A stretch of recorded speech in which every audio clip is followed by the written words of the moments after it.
Hello everyone, Redbeard here. So today we are bringing you the High Elf DLC predictions, my third and final prediction for the Slaanesh DLC. I'll have links in the top right, and if you haven't already, you should check out my High Elf FLC reworks video, which lays a lot of the groundwork for this video. So, understanding that the missing mechanics and units, as I will talk about later in the video, are largely all sea-themed, then it's practically a guarantee that Sea Lord Aislinn for the High Elves will be the second lord and race of the Slaanesh DLC. Commander of the High Elf Navy, Aislinn led ruthless raids against Norsca and led a campaign against Marienburg for harboring the pirate Otto Steinroth. They used mist mages to hide their fleet from the cannons of men and stormweavers to send Norscan fleets to their watery graves. These actions would cost him the acceptance of the Phoenix Court. More importantly, though, he gained the approval of Finubar, the Phoenix King, who saw Aislinn as a ruthlessness they could not afford to lose. In a great battle between the Black Ark Tower of Blessed Dread and Aislinn's dragon ship, the Caledor, Aislinn would duel Lokir Fellheart only to be slain and tossed overboard. Half a year later, he washed upon the shores of Atane alive and was pronounced the Herald of Mathlan. In the end times, he helped Teclis, Malekith, and Alariel attack Tyrion and Lokir near the Isle of the Dead. Also, I believe his original ship name was the Caledor before it was sunk. After his resurrection, his flagship would be known as the Mist Maiden. There is also mention of a ship named the Brine Dragon.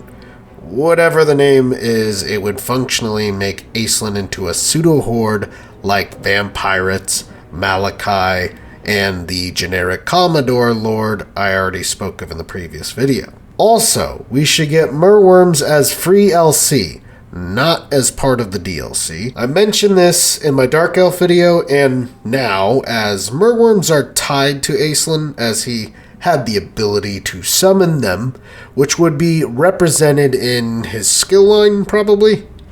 But Merwyrms have three variants: the popular bottle green variant, the High Elves command, Pago Worms for Dark Elves, and Scio Worms for the Vampire Coast. The variants and the fact that we already have Aminar's model in game is why I think they should be FLC. Though it has been pointed out to me that they do use the animations for the Dreadsaurian in the mod. Besides summoning Merwyrms, Aislinn also summons tidal waves. Now, as far as we know, he is not a mage, but he should have a bound spell to represent this by default, such as a Cone Blast with 2 uses at start and 5 when upgraded in his skill line. Or maybe he gets an upgraded version, which is a wind spell. Perhaps these bound spells could come with a new lore of magic. The lore of mists could give a new mage variant of Lord, being the Stormweaver Archmage, or the Mist Mage hero version. Much like the Mists of Yvresse, Aislinn's faction may be able to spread essentially mist corruption. High Elven colonies would spread this mist in your territories as well. When conquering other territories, perhaps your Mist Mage heroes have a unique action they can perform on settlements to immediately cover a region in mist. Perhaps the Stormweaver Lords have an army stance that does the same. I don't necessarily think Aislinn's mist should be as strong as Altharian's, since you are allowed to spread them, because that would maybe be overpowered.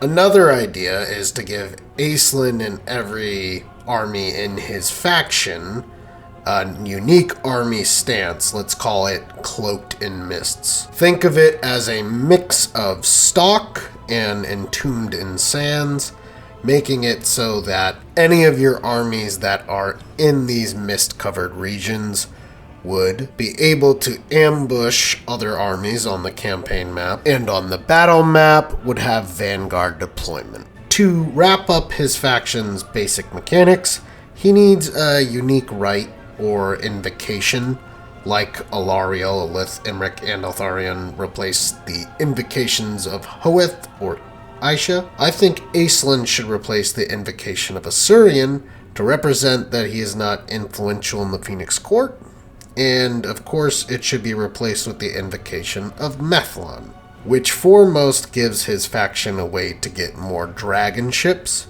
which other High Elf factions do not have. Additionally, it may increase your dragon ship's growth, or reduce construction costs, or cause casualties to any enemies within your mist-covered regions. And last but not least, if the Stormweaver, Archmage, and Mistmage variants are exclusive to Aislinn's faction, you could purchase additional recruitment for them here. So now let's talk about his major mechanic, which I think could revolve around a few things potentially. These being going out on missions given to you by Finnibar himself. So think a teleport system similar to Arbal's Challenges of Khorne. Or forgo that entirely and focus on taking back the elven colonies, focusing on the southern hemisphere, particularly to the east. On screen now, I will have a map showing at least half a dozen locations where these colonies might exist, although the Gates of Calith and Tor Elithis would require CA to add those provinces in, and this DLC definitely feels like it could be a great time to do so. But as you can see on this next map, this is currently the location of all the colonies we currently have in-game. Aislinn should start his campaign in one of these colonies, the best choice I believe being the Tower of the Sun. So taking settlements by themselves isn't really a mechanic. That's where we tie in the Crystals of Power. Ancient artifacts given to the elven captains and admirals that would form the High Elf Navy. During the Ulthuani Civil War, known as the Sundering, 4 of these crystals would fall into the hands of the Dark Elves. Using just these 4, we could connect them to the colonies of Tor Elisor, the Tower of Stars, the Gates of Calith, and Tor Elithis. You start in the sea between the Tower of Sun, poised to attack a Dark Elf vessel pointing you towards the Tower of Stars. Once the settlement is taken, you can choose to start a ritual lasting for 5 to 8 turns, this ritual being a cleansing of one of the crystals. During the ritual, you will have to defeat 3 waves of increasingly hard enemy stacks. This could include other seafaring enemies looking to control the crystals, such as Norska and the Vampire Coast, but the final wave should always be Dark Elves, reinforced by a Black Ark. For the first ritual and first wave, it's 1 full Vampire army, second wave as 2 full Norscan armies, the final wave is 2 full Dark Elf armies, and a fully decked out Black Ark. These waves could come every 2 to 3 turns. The second, third, and fourth colonies would have increasingly difficult waves with more elite units or extra army stacks. On screen now, you can see how the 4 named Crystals of Power work when corrupted by the Dark Elves, and how I've interpreted they could work for the High Elves when cleansed. So Ikanarashk could summon a Merwyrm. Urshkaleth could heal a single entity monster. Wildmind could steal an enemy monster. True Seeker could reveal AI army intentions. Once all 4 rituals are complete, you gain the additional power to teleport to the other High Elf colonies to the west, and of course Ulthuan. Your short campaign victory will be complete at this point. The conditions for a long campaign may include controlling all High Elf colonies, but this is finally where we tie in the Amulet of Sunfire. In aeons past, when the elves were a young race, 3 legendary artifacts were gifted to them by the goddess Lilith, the Moon Staff being the last remaining in the hands of Loremaster Teclis. The Star Crown was shattered during the Sundering, and the Amulet of Sunfire was lost when its bearer, Prince Aravael's ship, was lost to the sea in the churning gulf between Lustria and the Southlands on a journey to the Elven colonies. But that bit is important because an actor named Jason essentially leaked that he voices the very same character, in Total War. One might surmise, then, this will play some sort of key role in Aislinn's campaign. Perhaps Ervail's voice calls to Aislinn in hopes that the amulet is found, and the key to finding it is reclaiming the elven colonies and cleansing the crystals. Once all of that is complete, the final quest battle will unlock, which may be in the Churning Gulf. I think it is possible, if not probable, that the amulet wound up in the Galleon's graveyard, and that the magics of that place are how Prince Ervail is calling out to Aislinn. Once the final battle is complete, you will be granted the Amulet of Sunfire as a legendary item. It shouldn't be as powerful as the Sword of Cain or the Nemesis Crown, but more so than the Moonstaff for all of the trouble it took to get. It's said to have a radiant aura that provides hope to those in despair and wards against evil creatures. Perhaps in battle, this gives the bearer an aura that would constantly damage enemies and heal allies like a Mortis engine. Ward save plus 20% to the bearer, and unbreakable for the whole army would also be a nice touch. But before I move on from Aislinn, I haven't discussed how he fights in battle, which is somewhat open to interpretation at this point. He wields an Ithilmar curved blade in one hand. Perhaps he could have anti-infantry since no other High Elf lords currently do. But what does he wield in the other hand? You could say nothing. You could lean into anti-infantry with a second blade. You could make him more like Lothern Seaguard with a shield and a bow. Or do we have his second hand free for casting with the Lure of Mists and summoning Merwyrms? And then we have to ask, what are his mounts? A Skycutter, Swiftfeather Roc, or Storm Dragon would all make sense. More on those new units later. Also, he should have his Master of Mists rule, which is an ability he has to give stalk and snipe probably to units within his proximity. I think it would also be nice if he gives this ability to his Mist Mage heroes. Now, I already spoke of some possible legendary heroes in the last video, but there's two possibilities that I think are front runners. So if we consider that the Amulet of Sunfire might be a key objective in Aislinn's campaign, we have to consider that Finrian Stardrake could be one of the legendary heroes, or some kind of pseudo-legendary lord, potentially, perhaps even as a rival to Aislinn. Finrian Stardrake is a noble former Trident Bearer and dragon ship Commodore who has an obsession in finding the amulet. He could potentially be a legendary hero, either wielding his famed Dragon Blade or his former Trident. His former unit is known for water-breathing and invisibility spells, and he is also known to lead cavalry on his Ithilmar steed. Silver Helms is what he leads. But by his name may also have some form of dragon mount as well. The other possibility is Althran Stormrider, who rides his griffin Sharpclaw, wields a silver-tipped lance, and wears the Armor of Fortune, which gives him ease of movement. Perhaps via these items, he can also get a bound spell from the new Storm or Mist lores of magic. Now for generic lords and heroes, I've already talked about the Commodore, which would be like the lord version of a Lothern Sea Helm. We could use for the dragon ships, which would be the pseudo-horde mechanic, similar to Black Arcs, or they could be used for the lord choice that would lead these sea voyages, also known as caravans or convoys. On foot, he would essentially be a Lothern Sea Guard character, fighting with bow, shield, and spear, giving us a hybrid anti-large lord, lightly armored though.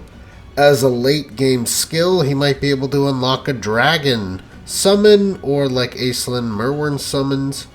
His premier mount would be the Lothern Skycutter, making him a flying artillery lord, or perhaps even the Storm Dragon. Like Commodores are generic Aislinn, the Anointed of Asuryan would act as a generic Caradhrian. They are highly skilled melee combatants with flame-wreathed anti-large halberds. The Mark of Asuryan would damage nearby enemies when they die, like Temirkan's new ability, or act like the Phoenix's resurrection. Speaking of, the Anointed would uniquely be able to choose between Phoenix mounts, Frostheart for debuffing enemies, or Flamespire for bombing runs. Additionally, they would be heavily armored. For generic heroes, as I said, we could have a Lothern Helm, which would be like the hero variant of a Commodore. Simple as that. The unique Lore of Mists should be given to the standard mage and archmage we already have. Spells that could be included are Stalk and Speed for mobile units, a Cloud that grants stalk and melee defense for a group of allies, or a Mist Vortex to damage enemies, or maybe some kind of tidal wave cone. Stormweavers in tabletop are a Lord option, which are essentially just archmages with the Lore of Mists. And then the Mist Mages are the hero variant, so essentially it's just your regular high elf mage with the Lore of Mists. Now, if you wanted to make the Stormweavers and Mist Mages a little more special, perhaps besides the Lore of Mists, they have another mixed lore of Heavens and High. Mist Mages and Stormweavers should come with a Great Eagle mount, or perhaps even the Stormweaver could come with a Moondragon or the fabled Stormdragon. Whilst working in this unique hero or lord, we could also look at the Dragon Mages of Caledor as a unique hero for Imric's faction, perhaps? I would personally retire the standard Fire Mage mounting a Sun Dragon, so she is no longer the auto pick to recruit. I get this was made to represent Dragon Mages, essentially, but now is the time to truly add a unique version of this. It should not take much work to do, so it should be a quick add for the free update. They would be stronger than the standard Fire Mage and may automatically be mounted on a Sun Dragon. Besides Imric, perhaps other factions can recruit one per if they own Caledor or a major elf colony. But these mage variants don't necessarily feel like they should count towards the DLC, which brings us to the Shadow Master. We have Hands of the Shadow Crown, unlocked through Alithanar's unique right, but they currently have no skill line to upgrade. Hopefully we could get that fixed with a Shadow Master hero. On the battlefield, he would fill a unique role as generic Alithanar. Ranged, poison, stalk, snipe, and anti-infantry are things we don't currently have with nobles and mages. Unlike the Handmaidens, though, they would stay on foot with no mounts. Now, we finally come to the missing units for the High Elves. On screen now is basically all that I could glean as for what's missing. But of course, tell me in the comments if you think that I missed something. In my Slaanesh video, I missed this unnamed demonette fiend centipede monster thing from the Liber Chaotica, and several people pointed that out for me, so thank you. Also, in my Dark Elf video, it was pointed out to me that we could have slave units, such as the Chaos Dwarves have, but in this case, instead of greenskins, it would be maybe humans, or dwarves, or Wood Elves, High Elves, or Sora Skinks, something along those lines. Now, though I proposed Stormweavers as an Archmage, like Tabletop, and Mist Mages as a hero variant, I saw Lore Master of Sotek suggest Stormweavers as a parallel unit to Dark Elves, Doomfire Warlocks, or Wood Elves Sisters of the Thorn. So in this case, they would ride Swiftfeather Rocs, which I think is a awesome little touch. Which in a best of both worlds scenario, we would just get all of the above. As a unit, Stormweavers would be mid-tier melee cavalry, flying as well, obviously, but too squishy to leave in prolonged combat or against armored enemies. The real reason you would bring them, though, is they would have 2 bound spells from the Lore of Mists, potentially granting buffs, debuffs, or summoning Mist Vortex or something along those lines. Alternatively, I think you should potentially do something similar with a unit of Handmaidens of the Everqueen, a mounted hybrid cavalry that would have more elite combat stats but would not have bound spells. That aside, though, let's talk about the one unit that is 100% guaranteed to be a DLC unit in this pack, the Lothern Skycutter. Airborne chariots that are borne upon a cushion of magic and are drawn into battle by Swiftfeather Rocs that nest along the glittering coast of Lothern. When the sleek hawk ships of Lothern slip from their mooring, they are accompanied by Skycutters, which act as both scouting parties and outriders. Their foremost task in battle is to clear the skies of enemy flyers. Their Sea Guard crew can harry lesser troops with their bows, while the mounted Eagle Claw bolt thrower deals with larger foes, but can also rain barrages on enemies below. Essentially, the Lothern Skycutter is the answer to the Dark Elves' Scourge Runner Chariot, though with some clear improvements. The Skycutter would also spawn 2-unit variants. Swiftfeather Rocs would essentially be a reskin of Draika's Great Hawks, and Rock Riders would be a reskin of Hawk Riders. Both should be easy to derive from the Wood Elf roster. As discussed, Lothern Sea Helms often choose to fight mounted on a Skycutter, much like the guaranteed regiment of renown, the Sons of Calagan. Calagan was a mighty dragon with wings of water, who prowled the starlit seas in search of shipwrecked sailors. The unworthy would be eaten. The worthy, though, he would guide back to the safety of land. His sons sought to emulate him by searching the battlefield for those in need of aid. Many a high elf has been saved by the Sun Skycutters, whisking them away to safety. Based on their art, they may lose their mounted artillery in favor of a massive glaive for melee capability. They would also need an ability to represent their lore, such as Encourage or a Healing Aura. Skycutters may be the only guaranteed unit, but speaking of Calagan, I would love if we started getting Emperor Dragons represented in the game, being dragons who are so ancient and powerful that they have gained at least a limited spellcasting ability with the lore of magic they are most intrinsically tied with. If any race should have Emperor Dragons, it's the High Elves. Storm Dragons, not to be confused with Miao Ying, have rarely ever been seen, for they spend most of their lives swooping high in the heart of the mightiest thunderstorms. This builds up a crackling electric charge upon its azure scales, which it can spit as a ball of lightning. Great Storm Dragons are the Emperor class and always use spells from the lore of heavens. In Total War, as a unit, they would be a legendary tier like a Dread Saurian. You could recruit one per dragon ship you own, possibly. They would have 2 bound spells, one from the lore of heavens, such as Uranan's Thunderbolt, and maybe one from the lore of mists, such as a stealth spell. For regiments of renown, we have 2 options, the aforementioned Calagan or Iabis the Sapphire Eye. According to the tales of Orsini Sardas, a Tillian mage, Iabis was seen in the skies over Tabaro during the War of Beasts. Ancient Emperor Dragons are not the only category of dragons not currently represented in the game. We are also missing young dragons, also known as drakes or dragonlings. In the War of the Beard scenario of the Warhammer Chronicles 2003, Dragon Princes of Caledor could ride drakes. Additionally, the champion unit of Dragon Princes in Tabletop were called Drakemasters. From this, we can easily glean a unit very similar to the Knights of Torgaval from the Evrest faction. In this case, though, they are Drakemasters of Caledor, and would ride lesser dragons roughly the size of griffins. Much like the aforementioned Storm Dragon, Drakemasters would be a legendary unit, of which you could recruit 1 per dragon ship you own. Lastly, they may have abilities that encourage or otherwise buff nearby dragon units, or characters mounted on dragons. Or even a new unit variant being the Dragonlings of Caledor, which give us a flying beast unit, smaller than drakes.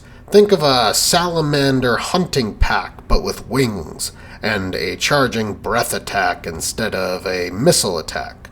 The Drakemasters should similarly have a charging breath attack, as they are dragons after all. Moving on to the marine units we are missing, let's start with Mariner Wardancers, who I derived from 2 Old Hammer units with very little lore, the High Elf Marines, who sail with noble merchant companies, and Sea Elf Wardancers.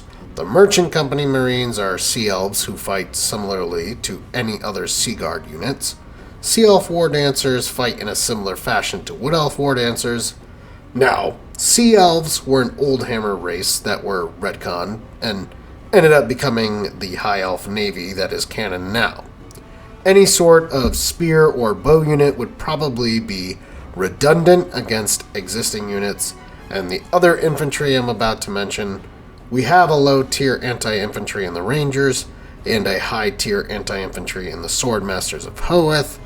Mariner Wardancers would bring a mid-tier anti-infantry. Much like the Wood Elf version, they would be immune to psychology. Instead of woodsmen, they may have strider and aquatic, meaning they tire slower and suffer no penalties for fighting in water. An attribute other new marine units would likely share. At 46 speed, they would be the fastest high elf infantry, and of course, they would have at least 2 dances they could switch between, perhaps one that gives missile resistance, and the other gives melee attack or something to that effect, at the cost of melee defense, which also fits well in a DLC that features the dances of Dakala and the mask. Check top right. Trident Bearers are the likely 3rd regiment of renown for the Mariner Wardancers. They are the Citadel of Dusk's oldest High Elven regiment. It is a crack force of 120 elite highborn Marines. Trident Bearers wear sleeveless Ithalmar scale shirts and fight with 5-foot-long tridents. Though most High Elven colonists are aware that the Trident Bearers exist, few know exactly what they do. The Marines carry out dangerous missions like searching deep-sea wrecks and fighting sea monsters, boarding Dark Elven Black Arcs and tracking Dark Elf warbands across the Colchian Plains. Many of their operations are magically assisted, usually through the use of water-breathing or invisibility spells. Jacinthia Morningdream, a priestess of Lilith from the Fortress of Dawn, believes the Amulet of Sunfire was recovered by the Trident Bearers centuries ago and is secretly being held either at the Citadel of Dusk or the Volcanic Isles, but before demanding an official inquiry, she wants proof of the conspiracy. With all that being said, they would be extremely similar to Loic's Tricksters, the regiment of renown for the Wardancers with Azrai spears. Elite melee stats with low armor, but stock will help them pick their engagements. Moving on to Ship's Company, which is a semi-easy one, they would perhaps just be the sword and board version of the basic spearmen, albeit they may have the strider or aquatic rules. This is further complicated by the fact that they are pictured with bows, which would make them more of a sword variant of Lothern Seaguard, a role I'm not sure we need, filled as much as a low-tier sword and board. Perhaps they have bows, but not proper training, with less range, 120, 140. Spears of Dabbarloc are to Lothern Seaguard, as Shadow Walkers are to Shadow Warriors. They would be exclusive to Sea Lord Aislinn's faction, and would be an upgraded version of Lothern Seaguard. Besides overall better stats, they may have attributes such as Aquatic, Strider, Fire whilst moving, Devastating Flanker. They are said to fight like Dabbarloc, who is one of Mathlin's offspring, that being they often surround the enemy before engaging and overwhelming them. The Repeater Bolt Batteries is another amalgamation of units I believe makes sense. So Eagle Claw Bolt Throwers are said to be terrifying in lore, but in Total War are sort of mid-tier artillery at best, and either shoot as a standard ballista or fire 20 smaller missiles at once. Sometimes the Eagle Claws are referred to as Repeater Bolt Throwers, and they have some different official artwork pieces showing an auto-loading clip of 6 missiles or bolts, implying that they could be shot at a fast rate without the cluster ammo. In this fashion, you would get an artillery that would be a monster deleter mostly. Or they could just add Marine Bolt Batteries, an old hammer unit that is a more lightweight version of the Eagle Claw, made for maneuverability and use in the coastal terrains that would act most like the Dwarven Bolt Throwers, but a bit faster. Attributes such as Aquatic, Strider, Vanguard Deployment, Snipe, whether mid-tier monster killer or low-tier but versatile, I think an Eagle Claw variant would be very welcome. Merwyrms model is already in the game from Eminar, as I mentioned before, and I believe should be FLC. Whatever you think on it, great, but you're not going to change my mind. I want it to be FLC. It would probably only have 50 speed on land, but double that speed in water. A big, moderately armored single entity monster with poison attacks and regeneration. Maybe to make it a bit more interesting, it can slither and slide across the ground like Kislev's Frostworm from some ooze it secretes or something to that effect. As mentioned before, with the FLC, Vampirates should get Scio Worms and Dark Elves Pago Worms as variants, and that should about wrap up all the missing units I can think of for the High Elves. Tell me in the comments what you think. Like, comment, subscribe if you enjoyed this video, and we'll see you next time. Thanks, bye.